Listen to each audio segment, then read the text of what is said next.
Bienvenidos a esta quinta temporada de Tus Derechos, programa producido por el Tribunal Constitucional y TV Perú. Y para este año contamos con el retorno de la destacada periodista Rocío Aliaga, a quien damos la bienvenida. Gracias, Francisco. ¿Qué tal, amigos? Qué gusto reencontrarme con ustedes a través de esta pantalla, la pantalla de todos, y a través de este esfuerzo que busca acercarles las mejores herramientas para convivir en un país, en una nación. Tus derechos, Francisco. ¿Y qué tenemos para el día de hoy, Rocío? Bueno, de hecho, hoy tenemos un tema que está en la sensibilidad de todos, pues nos afecta a todos en la seguridad, y en tanto todos tenemos derecho a la seguridad y a defendernos, seguridad ciudadana es el tema que hoy nos convoca. Entonces vamos a ver este informe que has preparado. Muy bien, adelante. Percepción versus realidad. Parece ser la disyuntiva en que la discusión de la seguridad ciudadana se ha decantado enfrentando las cifras con la sensación en las calles. Discusión exacerbada por los últimos casos que alarman a la ciudad capital. Y es que es cierto, ante la comparación con ciudades y países más violentos como México, Venezuela o El Salvador, nuestro país no refleja signos de gravedad.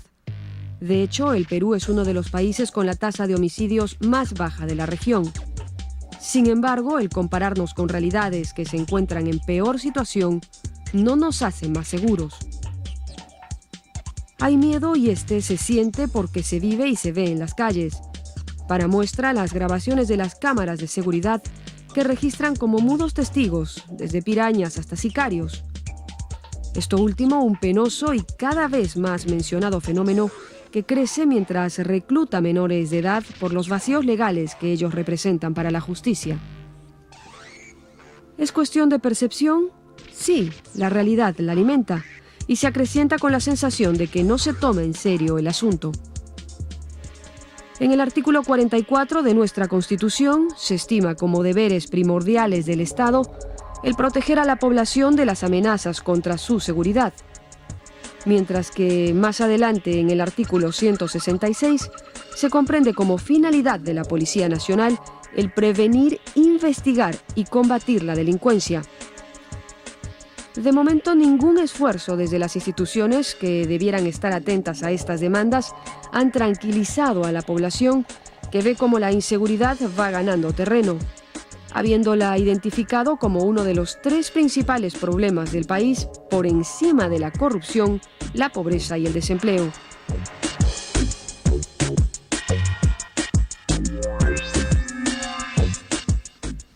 Pese a que, y vuelven las comparaciones, el Perú se mantiene como uno de los países con menor violencia homicida de la región, resulta de utilidad revisar nuestras propias cifras en nuestras ciudades. Amazonas y Madre de Dios encabezan la lista de violencia homicida, seguidos de Cusco y Arequipa.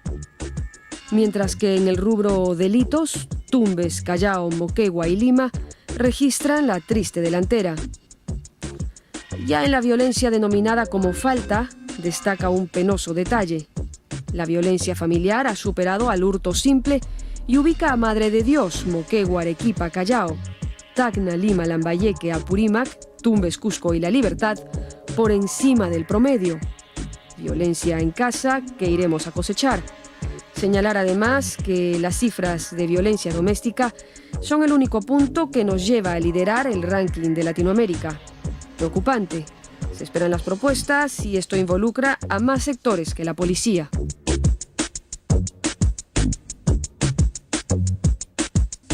Y ese es el mapa de nuestros miedos. Realidades que bien pudieran situarnos en ese punto donde en algún momento se vieron también otros países de la región, y a ver si les suena, pero fueron de programas como la mano dura a la mano superdura y ninguno dio resultado. Les tomó años llegar a la opción llamada la mano inteligente, que no solo se concentra en atacar las consecuencias, sino también las causas del delito, las causas de la violencia.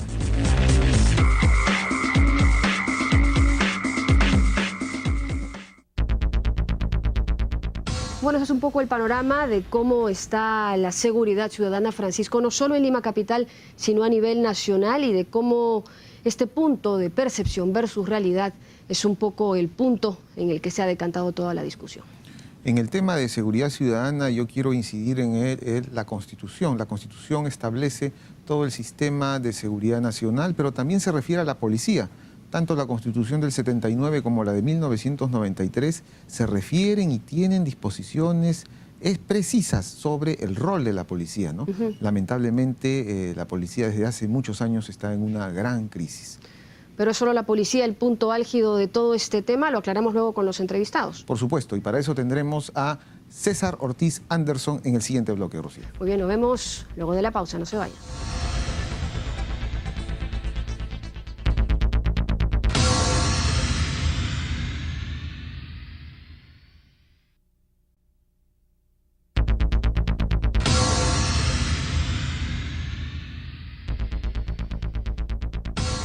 Estamos ya de regreso, gracias por continuar con nosotros. Seguimos en Tus Derechos para hablar de seguridad ciudadana. Estamos ahora con César Ortiz Anderson, él es presidente de APROSEC, Asociación Pro Seguridad Ciudadana, a quien agradecemos esta mañana por acompañarnos. Señor Ortiz, buenos días, gracias por estar aquí.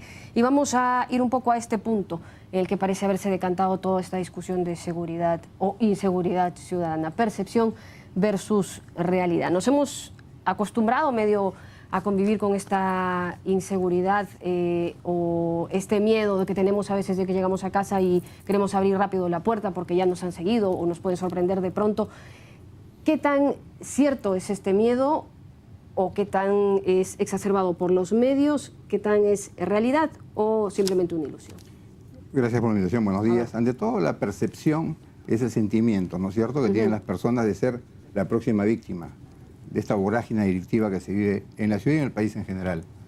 Hay una percepción muy alta para la realidad de victimización, que si bien es cierto ha crecido en algunos delitos, no estamos a niveles como otros países lo tienen. Por ejemplo, Caracas, Venezuela, es una ciudad mucho más peligrosa que Lima. Muchas ciudades de México, ¿no es cierto?, Ciudad Juárez, Tijuana son más peligrosas que Lima. No, pero ya ¿dónde estaríamos? No, pero es que la gente ya, ¿no? El Barómetro de las Américas nos señala como la ciudad más peligrosa de la región, lo cual no estoy de acuerdo yo. Buenos Aires, Argentina, tiene más delitos que Lima. Entonces, si bien es cierto, eso no es un consuelo, pero es una realidad. Lo que hay que hacer es que tenemos que entrar a la nueva seguridad, que es la prevención, disuasión manejada por los ciudadanos. O sea, el ciudadano quiere que el Estado gobierno haga todo y nosotros simplemente no hacer nada, y eso no es correcto. Pero luego está este tema de la duda también en las autoridades, ¿no? Porque es solo un tema de gente que dirige. Hay todo ahora un pedido de interpelación al ministro del Interior. Otros, en una expresión media medieval, han pedido la cabeza del director de la Policía Nacional, como si eso fuera a solucionar las cosas. ¿Es cuestión de quiénes dirigen o cuál es el problema?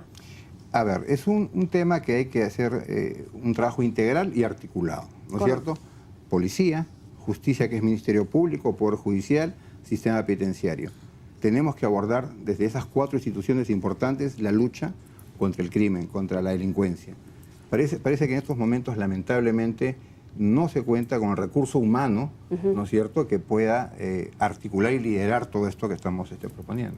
Pues que es tremendo plan, pero ya tienen el tiempo suficiente tal vez para haber elaborado alguno en ese sentido, porque se tiene la impresión de que es solo un tema de policía, ¿no? Seguridad ciudadana es la policía, que no se ven las cosas, pero en realidad esto va un poco más allá, es un tema más transversal. Mire, hemos estado trabajando nosotros con A-Control Security, con el criminólogo Gustavo Dávila Angulo, que es mi socio, y sí hay, digamos, caminos para seguir y poder reducir la criminalidad en el país. Pero como te digo, ¿hay voluntad política? Sí la hay, definitivamente hay voluntad política. Pero el presidente no está rodeado ahorita de gente que conozca la problemática a fondo y que puedan diseñar una estrategia adecuada para poder articular lo que hemos conversado, ¿no? Estas instituciones, y también que la ciudadanía sea parte, igual que los alcaldes, presidentes de región, ¿no es cierto?, que el delincuente quede notificado, que hoy día todos nos unimos, ¿no es cierto?, para enfrentar, no enfrentar directamente a un delincuente armado, enfrentar con la solidaridad, con la prevención el delito. Claro, porque luego tenemos derecho a la seguridad ciudadana, pero también tenemos derecho a defendernos y podríamos tal vez caer, usted señaló en algún momento, las realidades de otros países, de la región, de otros escenarios en los que se ha llegado a unos niveles ya de violencia altísimos, en el que la ciudadanía está armada y bueno, pues se agarran ahí a balazos para solucionar las cosas. Si no hacemos atención a los errores que se cometieron en la región, que pasaron de la tolerancia cero a la mano dura, a la super mano dura, para luego decantarse por la mano inteligente, ¿podríamos pasar como condenados por lo mismo? Sí, y podríamos mirar, por ejemplo, en la región qué ha caminado, qué ha funcionado. Colombia es un ejemplo a seguir. Colombia estuvo con problemas muy serios en su policía y se inició una profunda reforma estructural en la policía. ¿Quién inició? Un general Rosso Serrano. Entonces, y tuvo el apoyo en ese momento político. Y luego de 4 años, la policía de Colombia se ha convertido, hoy día es una de las mejores de la región, reconocida después de los Carabineros de Chile. ¿Cuántos salieron? Casi 12.000 malos elementos policiales. Tuvieron que salir de la institución porque están involucrados con el crimen, con el narcotráfico y bueno, y la corrupción en general, ¿no? No, usted que está un poco empapado en el tema, ¿no se ha consultado al gobierno de Colombia para a lo mejor vernos en su reflejo y traer ese tipo de plan para acá? Me imagino que sí, por lo menos saben que así ha sido en Colombia, pero no es tan fácil hacer una reforma estructural acá en el país. Obviamente la policía pues, tiene cierta resistencia, ¿no es cierto? El Ministerio del Interior y la policía como institución les es difícil hacer una reforma que nazca desde la misma policía, ¿no? Acá lo que falta realmente, en mi opinión, es un líder de la policía, ¿no es cierto?, que pueda abanderar la lucha desde la institución contra la delincuencia. Ahora no está ese líder, no existe, no lo... Hace años que no existe ese líder, ¿no? No vemos un policía que la gente lo reconozca como líder de la policía, ¿no? Porque luego vienen estos casos emblemáticos, ¿no?, del crimen y se nos tranquiliza, entre comillas, un poco con que nuevos patrulleros y más policías en la calle, pero eso un poco yala, no da solución. El tema no es más policías, es importante más policías, pero yo prefiero calidad que cantidad de policía. O sea, prefiero una policía que esté entrenada, capacitada, bien equipada, con buenas comunicaciones, bien supervisada, bien controlada, una inspectoría muy fuerte, ¿no es cierto?, a tener más policías que no cumplan con esas condiciones. Entonces, empecemos las cosas como se deben empezar, ¿no? Antes de repotenciar a cualquier institución, hay que limpiarla primero. Entonces mi opinión es que limpiemos a la policía, limpiemos la justicia, porque esa corrupción existe y los mismos presidentes de justicia sí lo indican, ¿no? El presidente del Poder Judicial obviamente acepta que hay temas de corrupción y la OCMA tiene que trabajar más fuerte para detectar, ¿no es cierto?, y sacar a toda esa gente que está metida en el Poder Judicial y que está haciendo un daño tremendo. ¿Se podría privatizar la parte, por lo menos, de logística o de administración o la parte administrativa de la policía? Yo diría que la parte administrativa sí se podría. Además, ha salido un experto hace pocos días a decirlo. Yo creo que sí se podría. Como se podría también sacar de los penales, ¿no es cierto?, a la policía, dejarlo solamente en la parte externa y que sea el INPE, que es la función del INPE, manejar los penales desde dentro. Pero es que es todo un tema en realidad, no es solo, usted mencionó otras instituciones más, porque luego se capturan a los sujetos, se los mandan a los penales, pero ahí es otra historia porque salen con maestría en delinquir y bueno, terrible la situación. Muchas gracias por haber estado con nosotros esta mañana, por habernos expuesto estos puntos. Nos vamos a ir nosotros a la pausa, pero regresamos con más.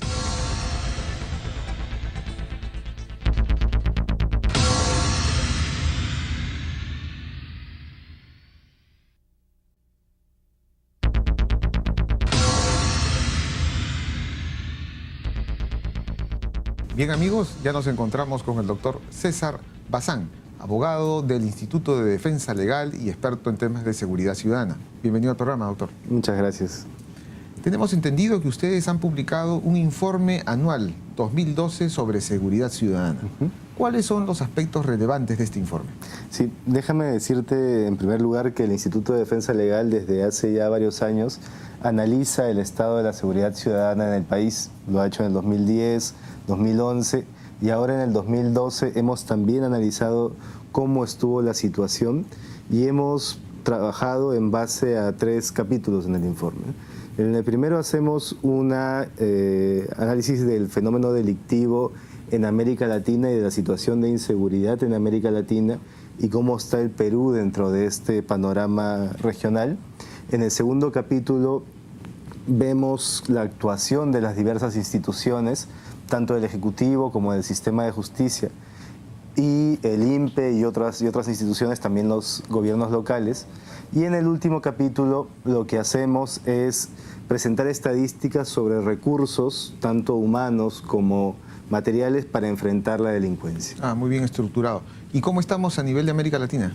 Sí, a nivel de América Latina hay varios indicadores. El primero nos dice que los peruanos nos sentimos mucho más inseguros en nuestro país, en nuestras ciudades, que en otros países de América Latina. Estamos casi a la cabeza de la sensación de inseguridad en la región. De sensación, pero ¿eso será verdad? Porque hay países mucho más violentos. Más exactamente, ese es un dato que de alguna manera contrasta con otros datos como tasa de homicidios o tasa de robos que terminan con homicidios, y en eso estamos no a la cabeza de la región, o sea, no somos los peores de la región, sino que estamos a media tabla, por decirlo de alguna manera. O sea, combinamos por un lado percepción, una gran percepción de inseguridad, con un término medio en cuanto a, por ejemplo, indicadores de homicidios. Este informe tiene también algunas estadísticas y datos interesantes, ¿no? ¿Nos podrías ilustrar en relación al análisis que han hecho en el Perú el año pasado? Sí, claro. Tenemos, por ejemplo, lo que hemos hecho es pedir información a las comisarías y a la policía en general, y donde no los pudimos conseguir, hemos ido hasta las comisarías. Hemos recorrido gran parte de las comisarías de Lima, Lima Metropolitana, Balnearios y del Callao, y hemos podido analizar ciertos datos, ¿no? Y sacar estadísticas. Por ejemplo, tenemos que hay una distribución bastante desigual en Lima Metropolitana de los efectivos policiales. Por ejemplo, a la cabeza de la distribución se encuentra San Isidro, donde un policía cuida más o menos aproximadamente a 230 personas, 220 personas. Y en distritos como Ate, un policía cuida aproximadamente a 2.400 personas. O sea, hay una gran disparidad en la manera como se están distribuyendo los recursos. ¿Y a qué se debe eso?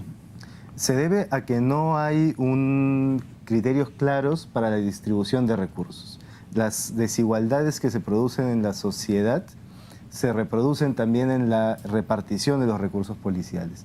Es decir, no se tiene claridad. Nosotros conversamos con el ministro Pedraza y le preguntamos esto, y nos dijo que efectivamente anteriormente no habían criterios claros. Y sin embargo, desde su gestión, él está proponiendo mayor claridad y una mejor distribución de los efectivos. Sin embargo, nos dijo también que esto era algo progresivo y que no se iba a conseguir de la noche a la mañana. Además, la Constitución, cuando asigna la función a la policía, se supone que lo hace en términos de ciudadanos, ¿no? Y el ciudadano que vive en Ate o en Huaycán o en alguna otra zona periférica de la ciudad tiene los mismos derechos que alguien que vive en Surco, San Borja o San Isidro. Cuando nosotros preguntamos por qué había esta distribución de la policía, lo que se nos respondió es que había una mayor concentración en determinados distritos, lo que es cierto, ¿no? De actividad financiera o de instituciones que merecían protección. Nos parecen buenas razones, pero también nos parecen buenas razones que se repartan los policías a partir del índice delictivo o la comisión de determinados asaltos o determinadas cosas. Y además otro aspecto, ¿no? Si bien es cierto, puede ser que San Isidro sea el centro financiero, pero para eso debería haber una policía especializada. De lo que hablamos con efectivos es del policía que está próximo al ciudadano, ¿no? Claro. Ese policía que debe hacer las rondas, que debe estar inmediatamente para asistir a cualquier persona, ¿no? Sí, y estamos hablando ahí de otro tema que es bastante importante, que tú lo has mencionado, que es ese policía cerca del ciudadano. Desde el IDL y en general muchas otras personas, especialistas, hablan del policía comunitario, que es justamente este policía que está cercano a la población, este comisario que está cerca de los ciudadanos y trabaja codo a codo con las juntas vecinales. Porque recordemos que para construir una política de seguridad ciudadana que funcione, se necesita un trípode compuesto, en primer lugar, por los gobiernos locales, y a eso nos referimos alcalde, serenazgos, compuesto también por la policía, que son básicamente las comisarías y los efectivos policiales del lugar, y también las juntas vecinales, que son las personas organizadas que salen junto con los policías a proteger los derechos. Y bueno, en este ambiente en el cual nosotros estamos todos consternados, preocupados por esta ola de criminalidad que a veces avanza y luego se esconde, ¿Qué propuestas plantea el Instituto de Defensa Legal en términos de seguridad ciudadana? Sí, muy concretamente. Muy concretamente, tengo que empezar diciendo que en este caso, como en ningún otro, hay una varita mágica con lo que mejoras esto y se soluciona todo.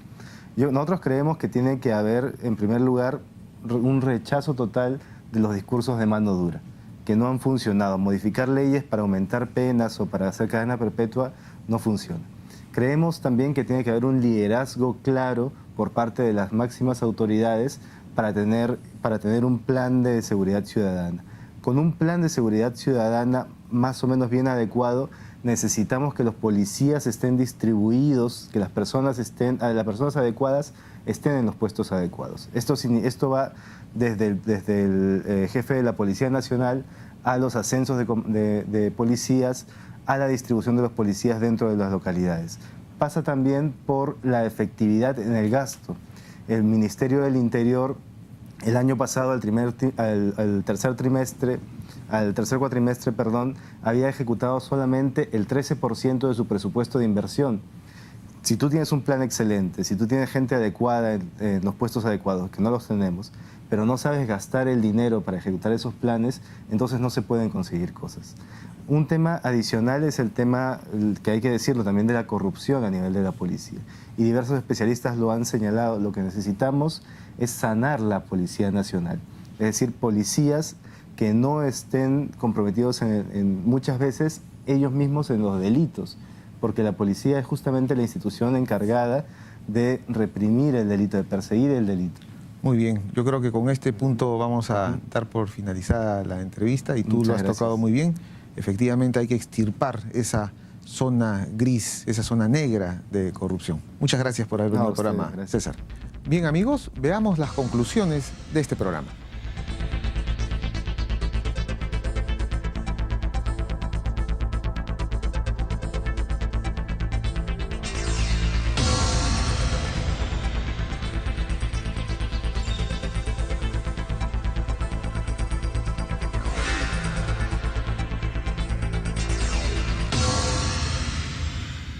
Bien amigos, ya nos encontramos nuevamente en el programa. Rocío, ¿cuáles son las conclusiones para ti de este programa del día de hoy? Bueno, hemos tenido ya algunas que esperamos sirvan de sugerencia, de aporte a todo este debate, pero yo quiero insistir y me quedo con que así como nos asustamos, nos causa horror los crímenes, los asaltos y este fenómeno sobre todo que se ha disparado del sicariato juvenil, que es horrible, nos debemos asustar también de los niños sin colegio, de los jóvenes sin opciones de una vida decente, que es finalmente lo que termina generando afluencia de delincuencia. Tal vez cerrar esa compuerta hacia las nuevas generaciones y, claro, tomar medidas sobre lo que está pasando ahora mismo pueda ser la receta para afrontar este tema, Francisco. Bueno, en mi caso yo creo que este tema de la policía, si bien es cierto, no se trata de echarle toda la culpa a la policía, claro, porque hay gente muy competente, muy profesional, que saben su oficio.